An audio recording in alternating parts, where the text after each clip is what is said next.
What's going on, 49er faithful, 49er fan, 49er gang? This is your boy Niner Gang Podcast back in the building. Definitely hit that like button, hit that subscribe button so I can keep you up to date on any and everything San Francisco 49ers. With that being said, let's get right on into it, man. 2023 draft is over. Shout out to all the people who hung out and streamed during the draft and did that. Good morning, Mom. It was that's a task, and I commend a lot of people for it because I know I couldn't do it. That is a long time to be kind of posted in one spot, streaming and stuff like that. So we had the draft. 2023 draft is over, and we got ourselves some young ballers. Um, well, the draft came and went. We made some moves, just one trade, but they didn't involve a certain someone. I wonder who that is. The draft is over, and guess what, haters? Trey Lance is still here. The trade was between us and the Vikings. We gave them 3 picks, and they gave us number 87. Vikings got pick 102, 164, and 222 in the 7th. We used that trade to trade up, and get our first pick, safety Jair Brown. We drafted a total of 9 players, 1 safety, a DB, 2 tight ends, 2 linebackers, a kicker, and a wide receiver. And as always, a defensive lineman. Now, I know some of us are mad so I know some of us are mad that we picked Moody so early in the 3rd round. Most people feel that we could have gotten him a little bit later, but it is what it is. Not upset at all. This draft tells you how they feel about certain positions on this team.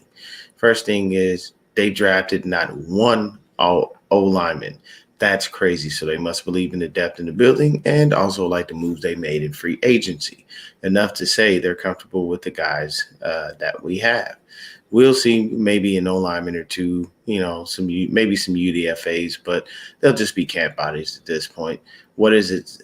What does it say? They're not comfortable and or needed help at the tight end position and linebacker position. I feel like Brown is our replacement for Gibson due to him most likely retiring at the end of the year. And I like the fact that we do have a couple of different guys, that we went ahead and drafted to be able to help, because the draft honestly went the way that I thought it would. We drafted a safety as a replacement for Tayshaun Gibson. We got ourselves a couple of linebackers due to the loss of Azeez Al-Shaair. We do still have Marcelino McCrary-Ball. I do believe they re-signed Demetrius Flannigan-Fowles, but those, and I believe Oren Burks is still there currently. But Burks is more of a special teams guy. So is DFF. And we don't know what Marcelino McCrary-Ball is or could be because he hasn't gotten time to get on the field. So they did keep him all throughout the year last year, though. So McCrary-Ball, that is. So we'll see if he gets a shot to be able to, make an impact this year.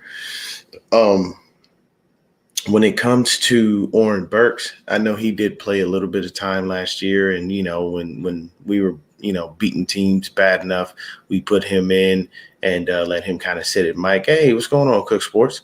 To me, honestly, I just see Oren Burks as he's not that guy. He is not a every down, in and out linebacker.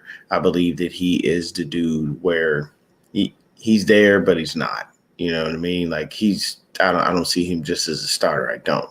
I know some people may, but not me. I don't feel like this dude is a starter. I feel like he basically is, just a special teams dude and kind of is what it is. So if you take a look at it, and I'm going to do a little bit more of a comprehensive full breakdown on some of these guys, but we'll just kind of go over some of their stats and see what these dudes were and see if there was progression or if we were, just kind of, going after a guy because he had a good, one good year. So let's start with safety Jair Brown. Jair Brown is a 5'11", 208-pound safety from Penn State. Shout out to Nittany Lions. They gave us, the great All-Pro Fred. So basically in his first year at Penn State, he only played 6 games. But then the last 2 years he played 13. So when you look at it, and compiled about 122 tackles over a 3-year career at Penn State. Sorry, 153. So last year he had 74. 2021 he had 73. Um, and then the crazy thing is he had a lot of tackles for loss last year. So he, about seven TFLs. And then he had 4.5 sacks last year, 4 interceptions. Um, and none of them got returned for a TD, but he's got 3 passes defense, 1 fumble recovery, and it looks like 1 touchdown, 2 forced fumbles. So just based off of that there, give me a second, I got to shift this. Based off of that, what's going on, John V? Based off of that year, oh, my bad, Fred did go to BYU. I'm sorry. That was, who was that? Somebody went to Penn State. Was it Navarro Bowman? I don't know. I know we had a great linebacker that went to Penn State, so I probably messed it up. My bad. I appreciate you for correcting me on that, Cook Sports. But yes, basically this dude looks like he just kind of had a situation where he had like an explosive year. First year, subpar. Second year, did a little bit better. But the one thing I can say is in the last 2 years, the man has had 6 and 4 interceptions. So that right there for me is a great thing because you know me, I love a ball hawk. So if you got 10 interceptions in the last 2 years, it was Bowman. I knew it. I knew somebody went to Penn State. I just couldn't remember. Okay.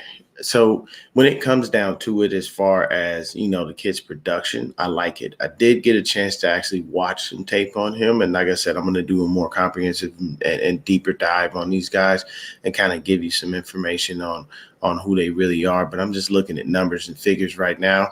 So from what I see from Jair Brown, by all accounts, that was a great first pick. They picked exactly what I thought they would. I wanted them to go safety. To be able to make sure we had that replacement for Gibb. And that's definitely Kevin Givens too. Yeah, but I was thinking linebacker. So yeah, it was definitely Bowman.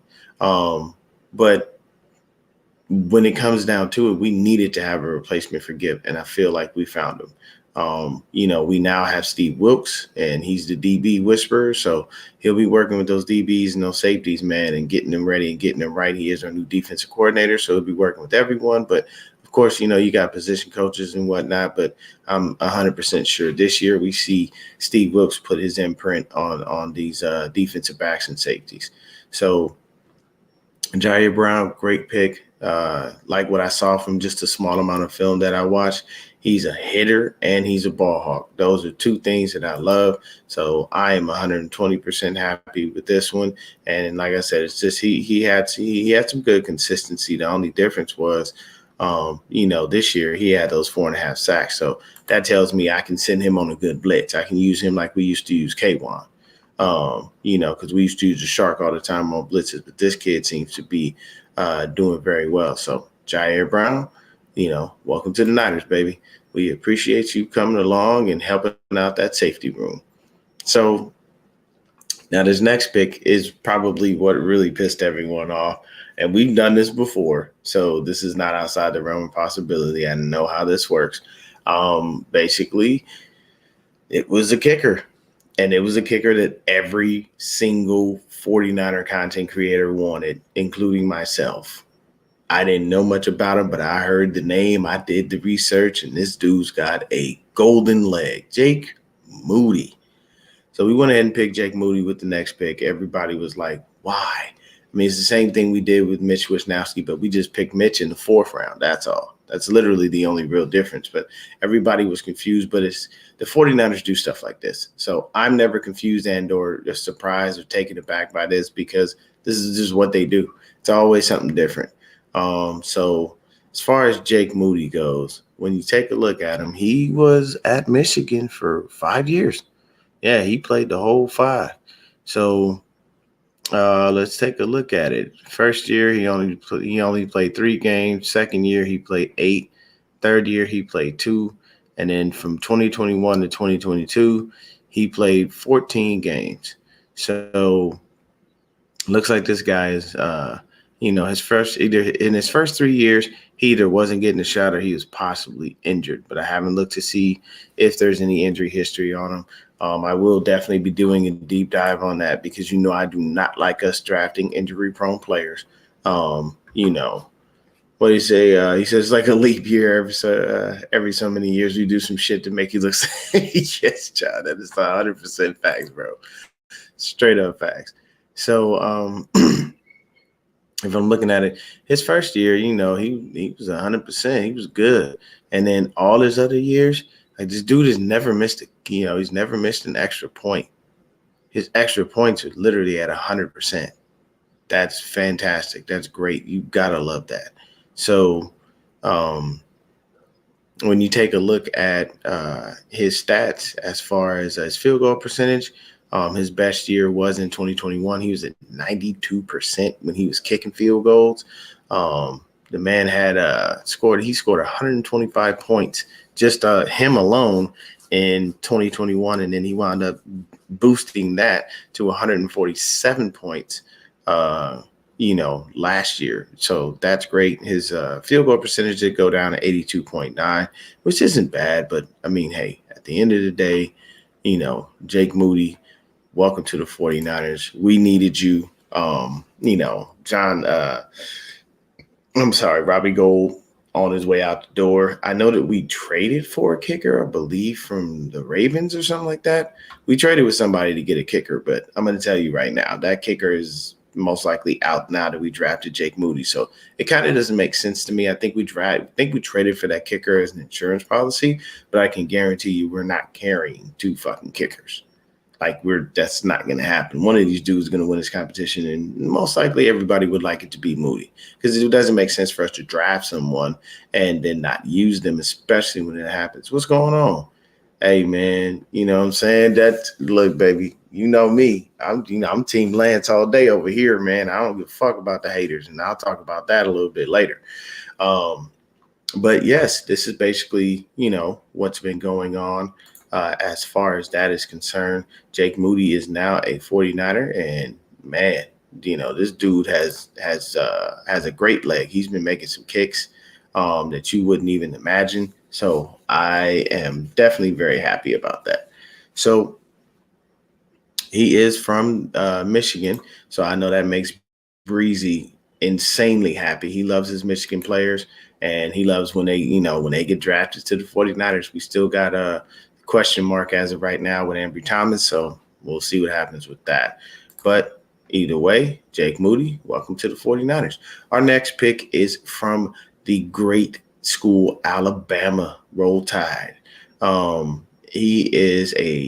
It looks like this guy was a linebacker / tight end, and his name is Cameron Latu. So that's definitely kind of crazy because so that's why I see it. So in 2018, he came in as a linebacker, and he never even played. 2019, he didn't play 2 games. 2020 didn't play. And then the last 2 years, he's played 14 games and 11 games. So he played 14 in 2021, 11 in 2022. That to me is not a good thing. And the reason being is because if you couldn't get on the field and you couldn't beat out your competition, I'm not sure what you're going to bring to us. And you were at Alabama for 5 years. The number one reason that you got to take somebody being at Alabama for 5 years with a grain of salt is strictly because 9 times out of 10, there's so much goddamn talent in front of you. It's hard to get on the field.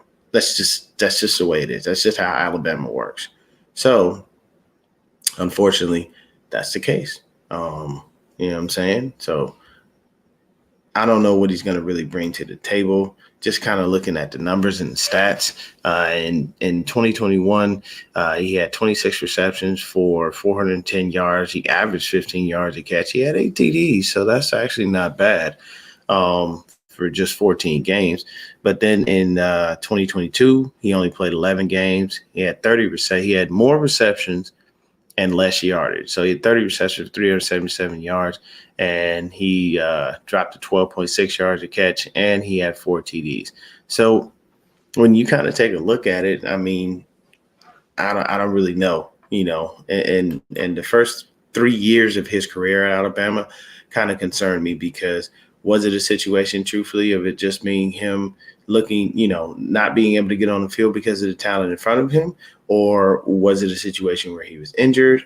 Once again, I'm going to do a deeper dive into these guys and figure out who they are and what their history is. But I mean, hey, he's been drafted. He came from Alabama. So, at a bare minimum, he's got a good pedigree in him, from being taught the right way. Nick Saban gives his guys, a lot of NFL type stuff. So I can appreciate that. But Cameron Latu, welcome to the 49ers. So next guy on the list, Cook Sports says this guy was a good pick, is Darrell Luter Jr. All right. So Darrell Luter Jr. is a DB, 6 foot tall, 180 pounds, which is typically, the normal size for defensive backs. He went to South Alabama. He was in the Sun Belt Conference. He played 9 games in 2020, 9 games in 2021, and all 13 in 2022. Looks like he had a total of 91 tackles in his 3 years at South Alabama. His just in 2022, looks like that was his best year for tackles. He had 42.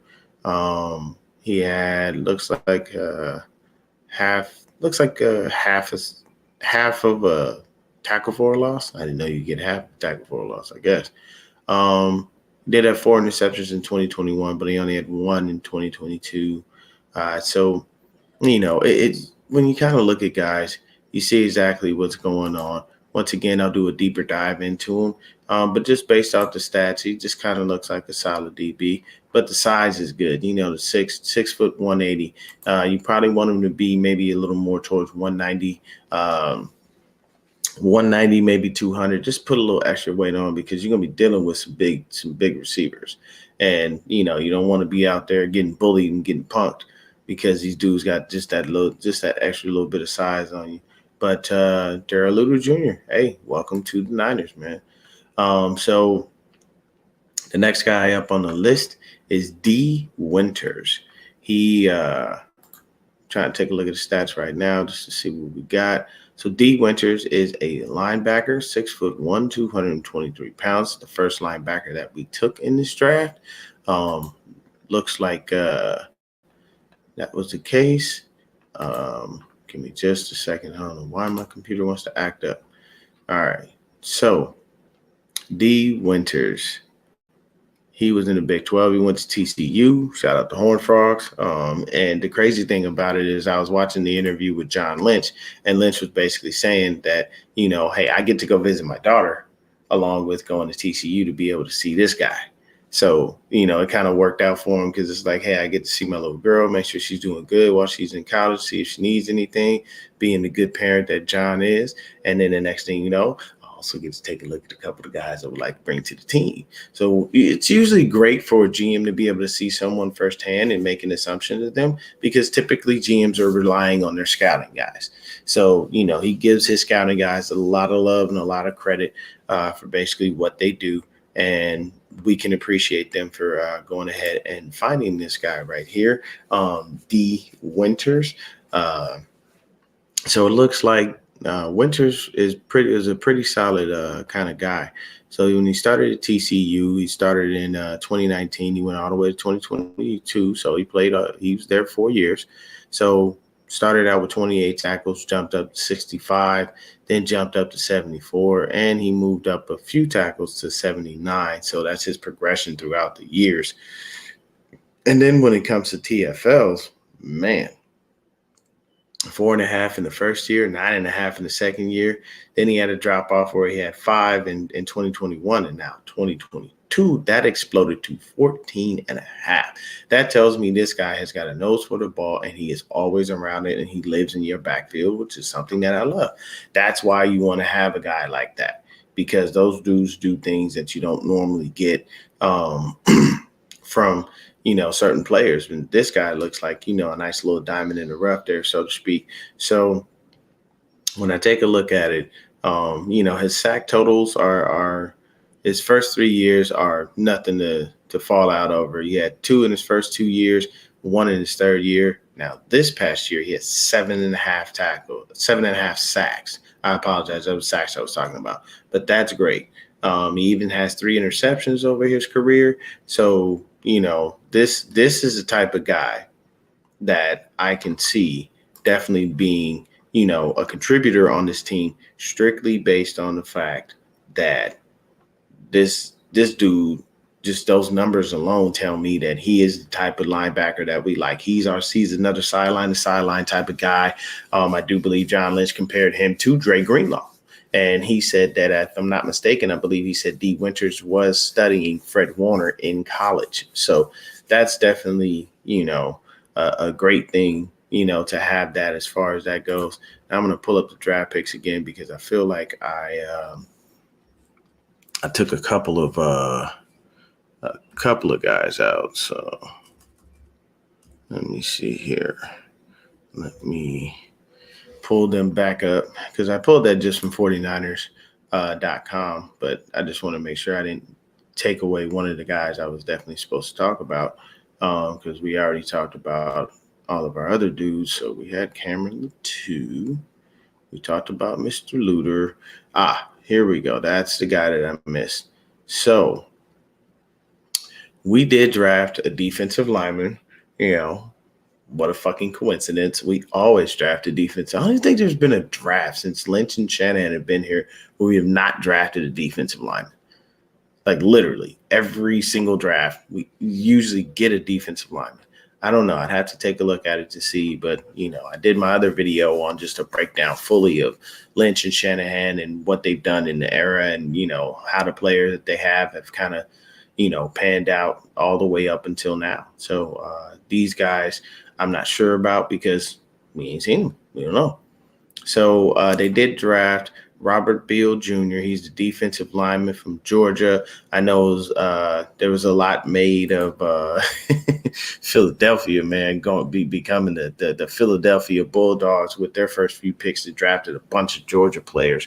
And I guess Georgia's defense was stellar. So I definitely want to make sure that I address that really quick and talk about Mr. Beal. So Robert Beal, 6'4", 255 pounds.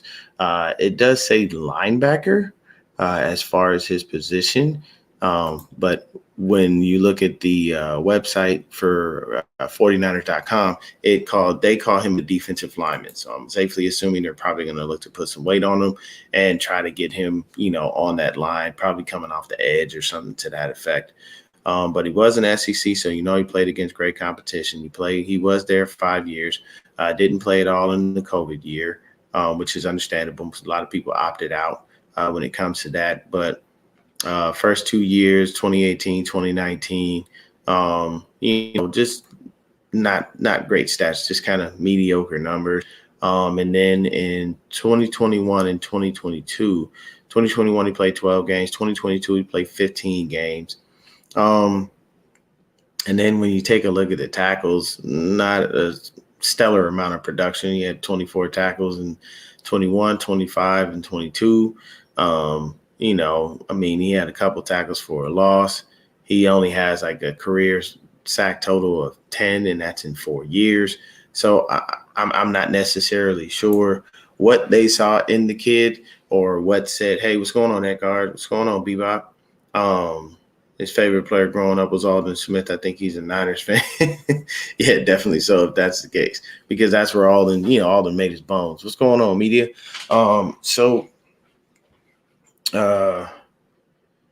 Okay, so there we go. John B is saying that he, it's not a dig at the guy, but he believes that there's some health concerns. And see, for me, that's my biggest issue. Y'all know me. I don't like players with health concerns. And this could be that dude that they drafted where they were like, oh, yeah, we're going to go ahead and make sure that, we bring him along slow and all. I hate when they do that shit because they did that last year. They did it with Kalia Davis. Hell, we did it with Contavious Street I believe he was from the Balky era. And it's just, there's certain guys, man. It's just like Don't draft a dude you know is not going to give you any production and not produce for you. We ain't deep enough on the squad, and or are we so secure in every spot? And we get unfortunately injured every damn year, and we are usually the most injured team, and that definitely has skyrocketed since Shanahan got here. I'm not saying it's his fault, but I'm just saying since you came along, there's been a lot of fucking injuries, so it is what it is. But I mean, I honestly think that, Beal's, probably going to be a dude that they'll try to work out and figure out and see what he does. And that's okay. I'm not going to be mad at them for drafting the guy where they want to see what he does, but, hopefully things works out and he gets some things, because they say he had 26 total stops, which is just his tackle numbers. And then he had 20 quarterback pressures in his senior year. Recording 4 tackles, a strip sack in the SEC championship game, which once again, I'm not, there's nothing about his stats that make me go, wow, this dude is somebody we should really be looking at. Oh, okay, he's got speed coming off the edge, and yeah, they'll probably try to turn him into another edge guy, probably try to see if they can rotate him and Drake Jackson maybe, but yeah. I mean, from just looking at the numbers, nothing for me to scoff over. D. Winters, like I said, TCU, he did his thing. I like this guy, sideline type dude. He is definitely going to be great. I have a really good feeling about that kid. That guy says something. He says something to me. So next guy up is Braden Willis. This is a tight end out of Oklahoma. So for Braden Willis, he did play 5 years, and he played the COVID year. But here's the question mark about Braden Willis. Braden Willis started out 2018 as a tight end. Then in 2019, he moved to fullback. Then in 2020, he went to halfback. And then in 2021 and 2022, he went back to being tight end. And he never, he only played a full season as of last year. So that tells me either he gets injured a lot, or because he kept switching all these positions all the time, nobody really knew what to make of him. So that's definitely the confusing stuff. Last year, he had 39 receptions for 514 yards, but he did have 7 touchdowns, so that's not bad. And it looks like he's just, I guess, he's a hybrid type guy. So he can play tight end, he can play probably fullback. So they probably like the versatility that they saw from him. The 7 touchdowns is a nice thing, but I mean, I'm not like, he's not jumping off the board at you, kind of screaming at you going, yeah, this is the guy you want to put opposite George. He's going to be this, he's going to be that. I mean, the Shanahan loves positionless players, guys that can do multiple things and are not just, one trick ponies. I respect it, but then at the same time, it kind of leaves you confused because you don't really know where to put the guy. And, honestly, the 49ers drafted 2 tight ends, and yes, I can tell you right now, Dwelley and Warner are in trouble. I don't think Tyler Kroft is even here anymore, but Dwelley and Warner are in trouble. Why? Because, hey, what's going on, man? He said we got the best kicker. Tommy Huxley is in the fucking building. What's going on, Tommy? So Warner and Dwelley are definitely being put on notice by those 2 draft picks because they want to make sure, that they start putting out dudes that can solidify and that are able. Kroft is, yeah. I don't think he's coming back. So they definitely want to make sure that they solidify that tight end opposite George Kittle. And if George Kittle goes down, they want the tight end, position to still keep rolling. They don't want to wind up having to look for another tight end or think about another guy. They just want to be able to go out there and play. So I definitely appreciate it, man. As far as, these tight ends that we drafted, they look all right. Ain't nothing too crazy. So the next guy up on the list is going to be Ronnie Bell. So this guy, I did get a chance to watch some highlights of him. I like what I see. This is another Michigan guy. So we are, like I said, this is Breezy's dude. So if you really want to know about Ronnie Bell, when Breezy decides to recap the draft, or if he's already done it, I'm going to tell you right now, he should have all of the information on this dude. So we got 2 Michigan players. Once again, I know Breezy is definitely overjoyed and elated about such, especially taking the kicker that everybody wanted, and of course, snagging a receiver. So when I looked at Ronnie Bell, just what's going on, CarCast? When I looked at Ronnie Bell, the first thing for me was I like his speed. And I like his toughness. And that's why it stated he reminds me of a faster Juwan Jennings. Like a dude that'll snatch the ball out of the air. He catches, he does what he's supposed to do. But at the same time, he's got the speed to get away from you. But he's scrappy. Like you don't take him down with one dude. If you hit him, he'll bounce off of you. He'll keep going. Like he almost had a Debo-like type play where he was tackled, but he didn't necessarily hit the ground. So he got up and kept running, and someone else had to tackle him. But thing was, in that spot, they replayed it and showed that his elbow, touched the ground. But yeah, I mean, exactly, CarCast. But everybody says that JJ reminds them of Kendrick Bourne. So this is kind of it. But I think he's got more speed than Kendrick and Jennings combined. So I think that's definitely a good thing. But let's take a look at his numbers. So here's another question mark. 8 games in 2018, 12 games in 2019, 6 in 2020, 1 in 2021, and then he played a full 14 in 2022. So the craziest thing is last year was his best year as far as numbers wise, 889 yards, averaging 14.3 yards a catch. He did have 4 TDs. So he looks like he had a couple of little small rushing attempts, and they did show a highlight where they gave him an end around and he took it into the end zone. But for me, looks like another good solid addition to the receiving room to make sure what's going on, Crazy Juice. So yeah, Bell ran a 4.54 40. Yeah, and the thing about that is that I don't always judge speed off of the 40 because there's game speed and then there's like straight line speed. You got to remember these dudes are running straight line with nobody impeding their path, no one in their way. They're not fully padded. So, I mean, you can test a dude's number in the fucking underwear Olympics, but it doesn't make a difference at the end of the day. Dudes, when he gets on the field, he looks good and his speed definitely translates. And I give him that torn. I don't. Torn ACL in 2021, and then not many games before that. So that starts to present a bit of a question mark. So that's why I always, take our draft picks with a grain of salt, and I don't know whether it's because Lynch has been injured in his career and he's got a soft spot for injured guys. I don't know. But once again, I do like this pick. This wide receiver definitely could make an impact. We've already got JJ, we've got BA, we've got Debo, you know what I'm saying? And we've got this young kid now, Ronnie Bell, you know what I mean? So having JJ, BA, Debo, Ayuk, having those guys, that's definitely a good receiving core to have.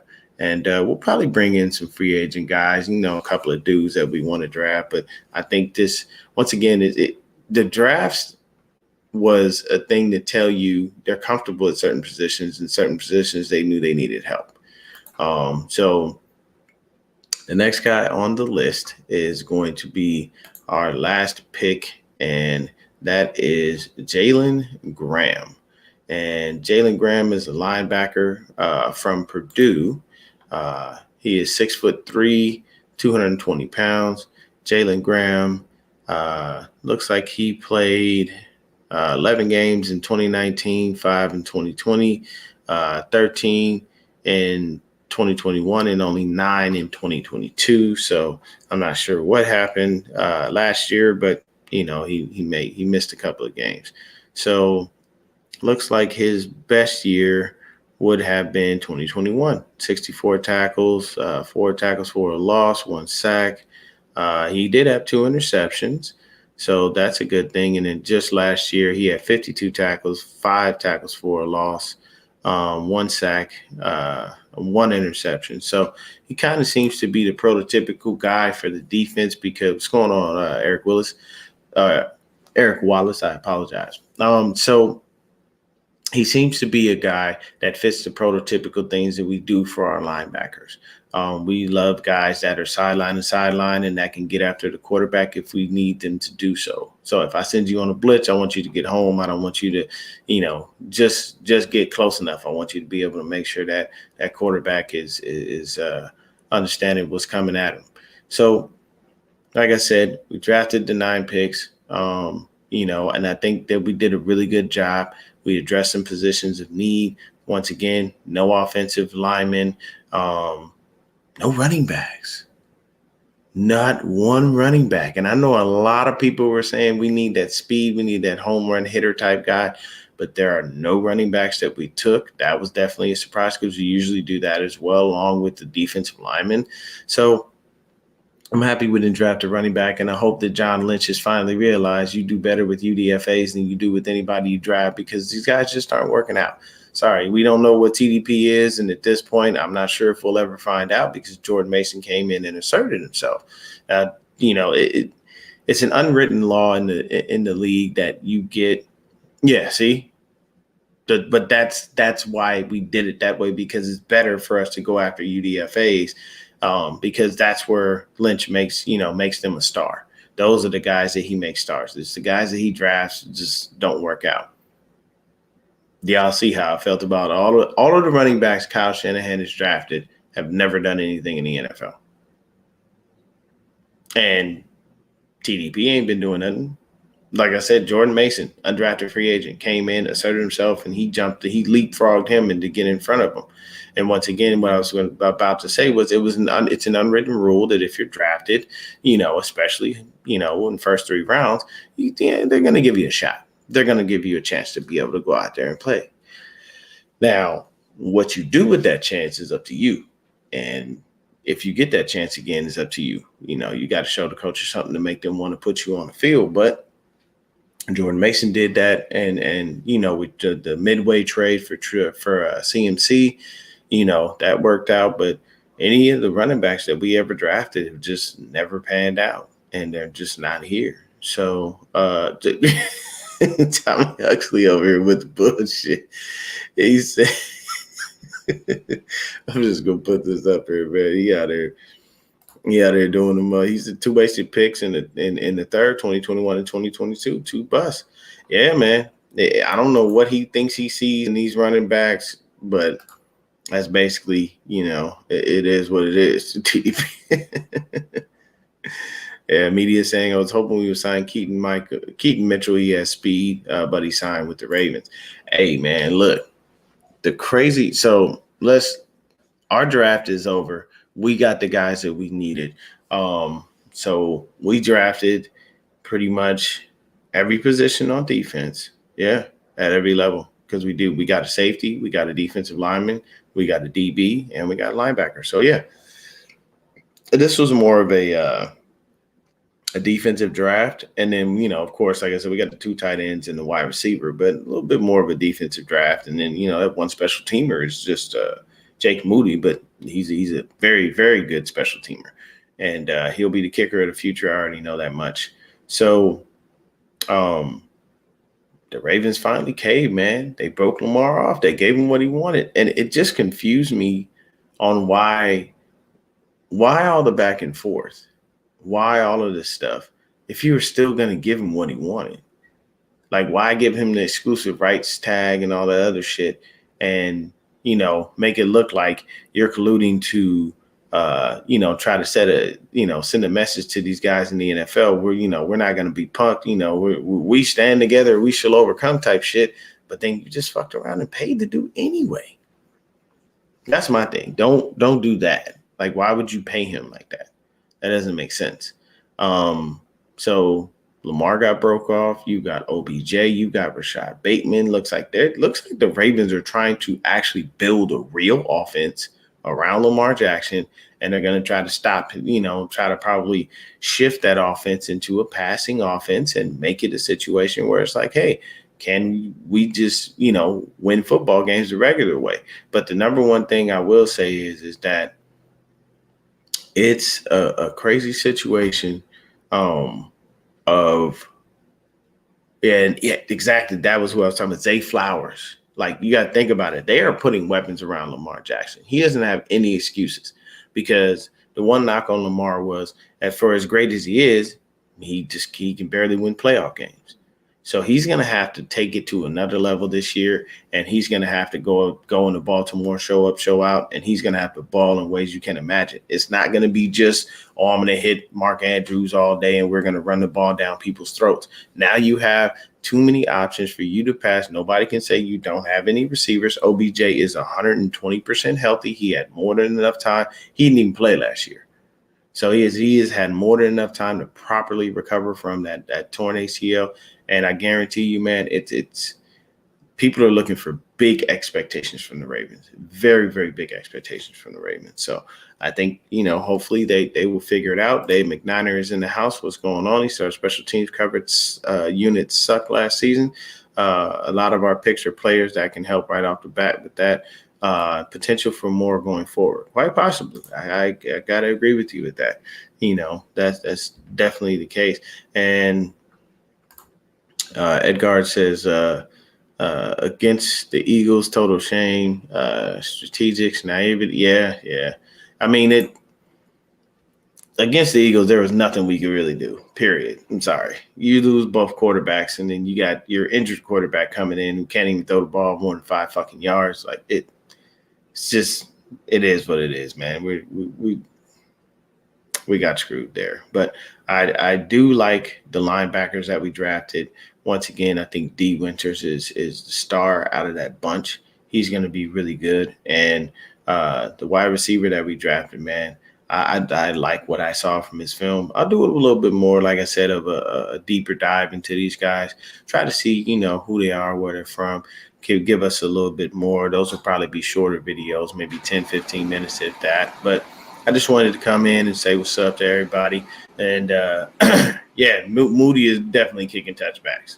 Yes, that young man has got a leg. And the one thing about kickers is kickers last you at least like a good 15 years. As long as they stay healthy and they don't get injured, which is extremely rare for them to get injured any fucking way, they usually last you about a good 15 years. A good kicker will last that long. You know what I'm saying? And so some kickers are even better than that and last longer. You know what I'm saying? You look at Seabass. That motherfucker was all over the place. So you just want to make sure that you focus in on that. And, I think this is going to be a really good year. The one thing that I did want to say is, to all of you haters. Here's the number one thing that kills me. A lot of people made much about nothing about the whole it was much to do about nothing for the whole Trey Lance situation. And people were like, oh, why are y'all? I even talked to an Eagles fan the other day, and he was like, well, why y'all fielding calls for Trey Lance? I was like, we field calls for everybody. They can call about any fucking body. Oh, it was on IG, actually. Jasmine Payne, how you doing?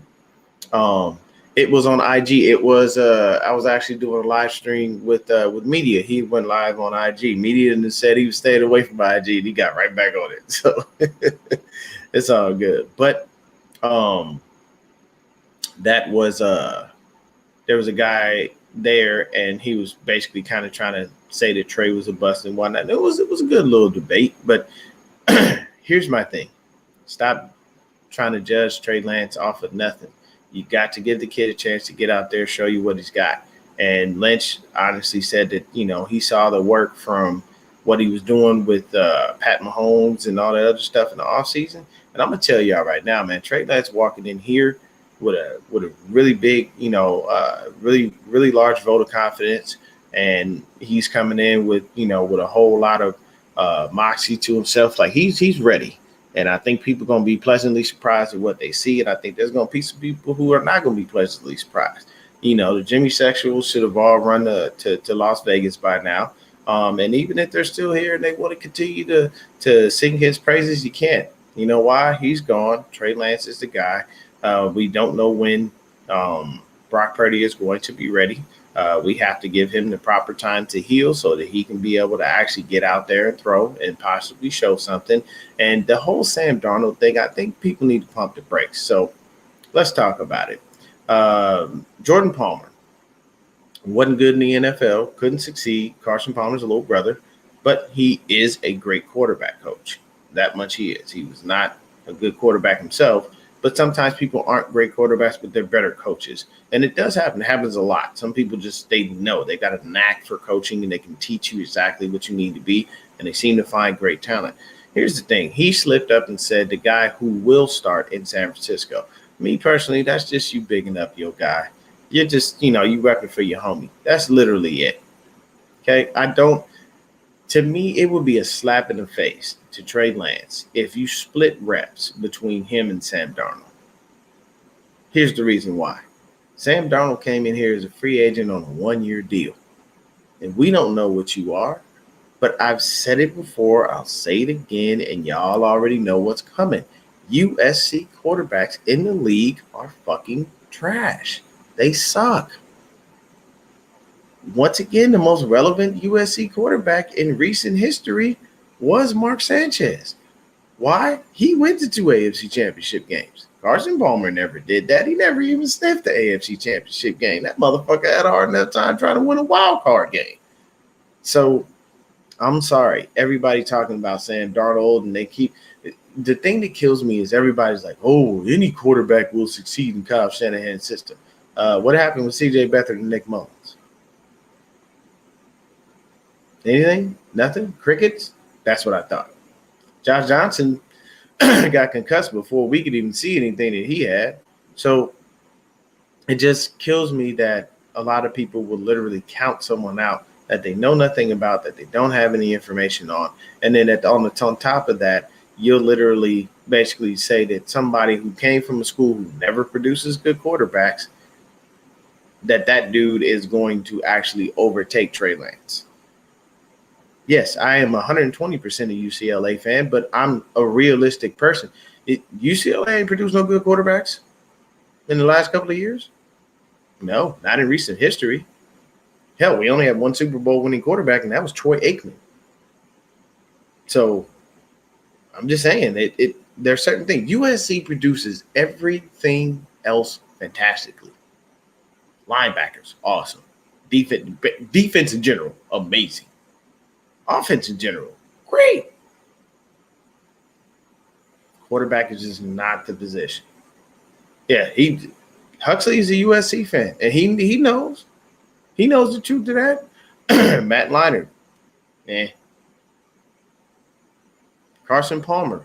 Carson Palmer had great tools. He's probably statistically the best USC quarterback in the last probably about 20 years. Statistically. He has the numbers, but he never won anything. And that's the reason why I say that. I know a lot of people kind of like look at me like I'm crazy because I'm basing it off of the school. I'm just saying, based off this school's history, they don't produce good quarterbacks. Ohio State, another school, produces all kinds of talent. Quarterback, not so much. These are just facts. People, look it up. Find me an Ohio State quarterback that succeeded in the NFL. I'll gladly wait. Find me a USC quarterback that has succeeded in the NFL. I'll gladly wait. And by succeeding, I mean winning a Super Bowl. Sanchez rolled the back of that Jets defense to both of those AFC championship games. We all know that. Carson Palmer was stuck with the Bengals and Marvin Lewis. Even though he had everything around him that he needed to win, I don't know what the problem was, but they never won anything. So just keep those things in mind. And with Trey Lance was the guy to do a lot of things to make sure that we got where we needed to go. Now, yes, last year, he wound up getting injured, but that's because he was running a whole separate playbook, which was based on it being run heavy, and Jimmy and Brock got to throw the ball like nobody's business. So you tell me what that was. A lot of people say, well, it was, Kyle Shanahan not having faith that, he could throw the ball. I think it was Kyle Shanahan not liking the faith in his short passing game, because his medium to deep passing game is fucking fantastic. But he can do all the things these other quarterbacks are doing. It's just that Trey Lance doesn't always look for the dink and dunk guy. He likes to throw the ball a little bit deeper. He likes to throw the ball down the field. You know what I'm saying? So these are just things that happen. I understand it. And I get it. Me personally, yeah, everybody knows about Sanchez, the butt fumble, the whole thing. But, I mean, he can say that. He truthfully can. He can honestly look at any and everybody and say to himself, like, hey, I don't have to worry about anything. You know why? I went to 2 AFC championship games. That's under my belt.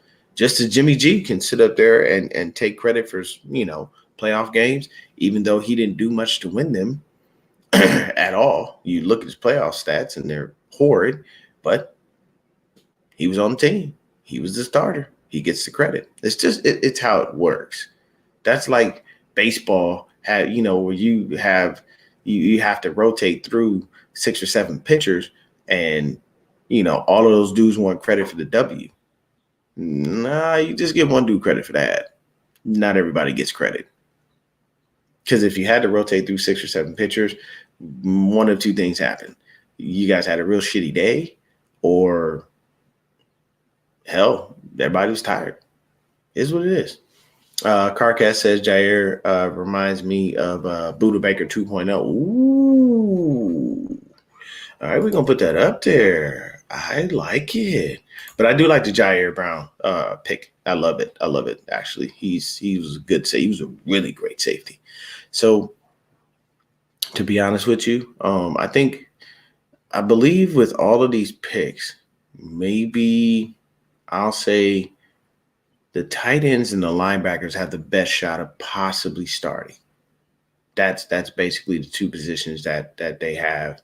Yeah, I mean it's a reach, Tommy, but sometimes people make those reaches, man, and they turn out to be fucking fantastic. I don't know, you know what I'm saying? And currently, Buda Baker wants out. He's not happy in Arizona, but I mean that's because he's been tired of crying at that fucking facility for God knows how long, and yeah, he's just stating he's tired of losing. But honestly, and this is what's mind-boggling to me, and I've used the example before, but I'll use it again just in context. It kills me how people get tired of losing like too late. So Steven Jackson, they asked him on national television why'd he go from the St. Louis Rams at the time to the Atlanta Falcons, and he said he was tired of losing. No, they just didn't want to give you no more money. They broke your ass off. You got in before the new CBA, so you got a big deal when they drafted you out of college. You got another big deal right after that. They ran you into the ground. They wore you out, took all the tread off your tire, so to speak, and then you went to Atlanta and did absolutely fucking nothing. You left because the money wasn't flowing no more. You didn't leave because you got tired of losing, because you sat there for 8 years. It don't take people 8 years to figure out the goddamn organization ain't going no motherfucking where. I mean, if it takes you 8 years to figure that out, I don't know what the fuck he was doing. Just saying. And I was happy that we didn't hear a draft a running back, Crazy Juice. Yes, we media confirmed that we got 2 UDFAs, but that's better for Shanahan. He just works better with them in general. That's definitely how things work. Tommy Huxley says, Dion, I told everybody Hufanga was going to be a beast, and you were right. That's correct. We were both on that train. We both were. Like I'll jump on there with you. I was definitely behind Huff after I saw what I saw. And he says Zach Wilson would be a bust and Kyle Pitts was over. Yeah, I mean, hey, look, when you say stuff and it comes to fruition, it is what it is. And that's definitely the case, man. Zach Wilson is over there, now he's probably going to look to go sleep with Aaron Rodgers' mom or something. I don't fucking know. But man, you got to see the memes that they're doing with Aaron Rodgers and Zach Wilson. This shit is hilarious. So it's definitely crazy. Carcass says Jair Brown lives in the town next to me, like a couple miles away, out here in Trenton, New Jersey, hometown. Okay. So then you know what? You just said Jersey. So that automatically tells me that Mike from NBN is definitely happy about Jair Brown. He loves his Jersey guys. He really does. Well, all right. You know what I'm saying? That's just what it is. What did I say to warrant a pause? I'm not sure what I said.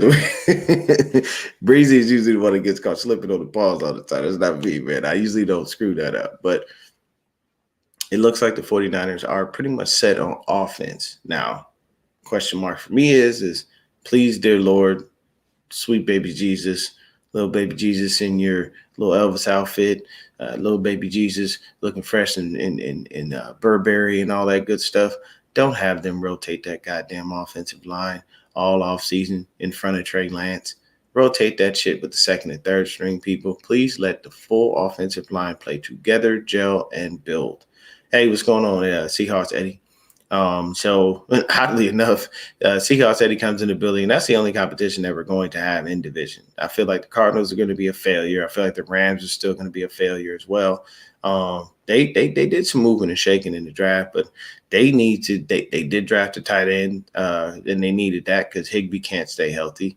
They did need to draft a no, that didn't deserve a pause, but it's probably gonna happen. But they hopefully drafted for a position of need, but I just don't see them doing much of anything after that start they had last year and all of the things that was going on. And then I do believe they drafted Stetson Bennett. I think. I'm not sure. I know they drafted a quarterback, though. And that quarterback's going to have to be their quarterback in the future, and he's only going to get 1 year to sit because Matthew Stafford is trash. Matthew Stafford did what he did. He got a Super Bowl ring, and I can tell you right now, that's going to help get him into the Hall of Fame. And the reason that I state that is because Matthew Stafford had ridiculous numbers while he was in Detroit. He just never won shit. And he was on the trajectory of being another Dan Marino. Great quarterback, big arm, does a whole bunch, never won shit. There's just certain things that happen, man, and I mean, hell, Dan Marino wound up in Little Nicky begging the devil if he could just win one championship. If y'all ain't never seen Little Nicky, go watch it. He was like, come on, man, just one championship. And he goes, nah, man, you're too nice of a guy. And he got pissed off and he left. And he goes, you did it for Namath. And Nicky walks up and he goes, oh, Dad, that guy was a nice guy. He goes, yeah, but either way, I'm a Jets fan. So that tells you he couldn't even sell his soul to get a goddamn Super Bowl win. That's fucked up. Of course, it's all fictional, obviously. But I'll say this. We had a great draft. We drafted for positions of need. And I think that, honestly, there are just a few. The linebacker position now has some depth to it. I like that. I'd love to see what these guys have. My money is on D. Winters, that he is going to show up, show out, and ball. I'm going to put my money on D. Winters just based off of sheer numbers and production. And then when it comes to the tight end room, it's been put on notice. If I'm Ross Dwelley and Charlie Warner, I'm getting to work right now. I am figuring out what I need to do that's going to make me better, make me stronger, make me faster, make me smarter, make me look good, everything. Honestly, when it comes to that, I want to help the tight end room out, but yeah, I'm going to withhold a couple of things. I'm not about to give you everything. I'm not about to tell you all the plays and how to work this and what this means and what that means. I might give you a little bit, but hell, at the end of the day, you might be taking my fucking job. I ain't got time for that shit. I'm only going to give you, a little bit. I'm going to do you like Apollo Creed did Rocky. I taught you everything you know. I didn't teach you everything I know. So that's how you got to think about it, man. You know what I'm saying? It's definitely crazy. I don't think that the Eagles should have drafted Stetson Bennett. They have Jalen Hurts, and they just gave him an absorbent amount of money. Shout out Jalen Hurts, man, for getting paid. I told everybody Jalen Hurts was going to be a good QB in the league, and a lot of people was like, oh, I don't know about that.